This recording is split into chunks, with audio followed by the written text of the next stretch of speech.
Hi friends, இன்றைக்கி சூப்பரான பாய் வீட்டு கல்யாண பிரியாணி வேறு லெவல் டேஸ்ட்டாக இருந்துச்சு. சோறும் கறியும் அப்படின்னு சொல்லுவாங்க. இது பார்த்திங்கன்னா கறியும் சோறுமா தான் இருந்துச்சு. நம்ம அண்ணனோட பொண்ணுக்கு நிச்சயதார்த்தம் ஃப்ரெண்ட்ஸ். அதே கல்யாணம் மாதிரி பிரம்மாண்டமாக அப்படி இருந்தார். நம்ம மண்டபத்துக்கு கொஞ்சம் லேட்டாக தான் போனோம். மண்டபத்தில் பார்த்திங்கன்னா கொஞ்சம் கூட்டம் கம்மியாக தெரிஞ்சிச்சு. சரி, கூட்டம் கொஞ்சம் கம்மியாக இருக்குது அப்படின்னு சொல்லி டைனிங் போனோம்னா டைனிங்கில் தான் மொத்த கூட்டமே அங்கே தான் இருக்காங்க.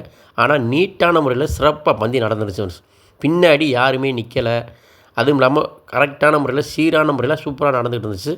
சரி, நம்ம வேலையை பார்ப்போம். கிச்சனில் யார் மாஸ்டர் என்னென்ன ஐட்டம் அப்படின்னு சொல்லி கிச்சனுக்குள்ளே போனால் எடுத்தோடனே சூப்பரான முந்திரி மட்டன் சுக்கா அருமையாக இருந்துச்சு. அதுக்கப்புறம் சிக்கன் 65 வந்து வெறும் லெக் பீஸை மட்டும் வச்சு அருமையாக போட்டுக்கிட்டு இருந்தாங்க.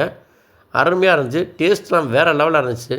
அதுக்கடுத்து பார்த்திங்கன்னா கரண்டி ஆம்லேட் அப்படின்னு சொல்லலாம், முட்டை பணியாரம் அப்படின்னு சொல்லலாம். அதை நல்லா சுட சுட எண்ணெயில் போட்டு அப்படி பெரட்டுறதை பார்க்கும்போதே ஆகா, நாக்கில் எச்சி ஊறுதுங்க. எப்படா சாப்பிடும் அப்படின்னு தோணுச்சு.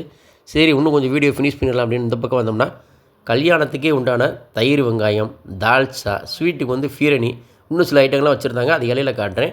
இங்கே சமையலுக்கு மாஸ்டர் யாருன்னு கேட்டிங்கன்னா ஆர்ஜே இலியாஸ். இவர் வந்து ஜான்பா குரூப்பு. திண்டுக்கல் ஜான்பா குரூப்பு அப்படின்னாலே அவங்க பிரியாணி சுவையும் டேஸ்ட்டும் கைப்பக்குவமும் வேறு உள்ள இருக்கும். இவரும் அதுக்கு விட்டு கொடுக்காமல் சூப்பராக பண்ணியிருந்தார். ரேட்டும் ரீசனபுளாக தான் வாங்குறாரு. வேணும்னா கான்டாக்ட் நம்பர் கொடுத்துருக்கேன், கண்டிப்பாக அவரை கான்டாக்ட் பண்ணுங்கள். RJ Ilyas by catering service சூப்பராக பண்ணுறாங்க.